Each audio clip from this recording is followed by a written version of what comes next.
নমস্কার বন্ধুরা, আমার নাম সোনালী আর সোনালী কুকিং আপনাদের অনেক অনেক শুভেচ্ছা জানাই। তো আজকে আমি বানাবো মূলো শাকের পকোড়ি। আপনারা আমাদের দেখুন এখানে একটু ফুলকপি ধরেছে একদম ছোট্ট।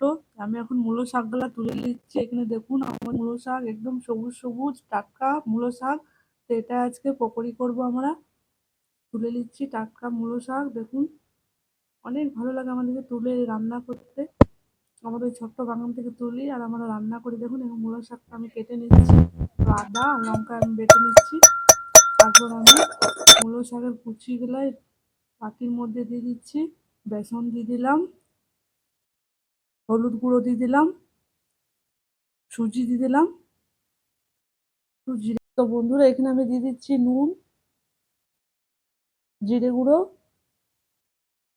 একটু খাবার সোডা, কর্নফ্লাওয়ার, একটু আদা জিরে বাটা আর লঙ্কা বাটা। আমি একটু একটু জল দিয়ে ভালোভাবে মেখে নেব।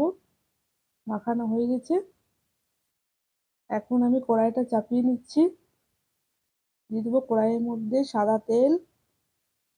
তেল আমার বেশ ভালোভাবে গরম হয়ে এসছে। এক এক করে পকোড়িগুলো ভেজে নেব। এখন একটু উল্টিয়ে নিচ্ছি। আমাদের পকোড়ি বেশ হয়ে এসছে। এবার আমি একটা থালার মধ্যে তুলে নিচ্ছি। তো মূলো শাকের পকোড়ি কার কার ভালো লাগে আমার কমেন্টে জানাবে।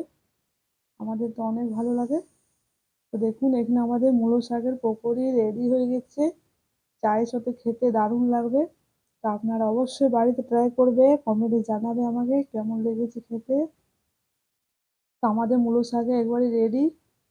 আমার চ্যানেলটা সাবস্ক্রাইব করতে ভুলো না। আবারও আমি পকোড়িগুলো ভেজে নিচ্ছি।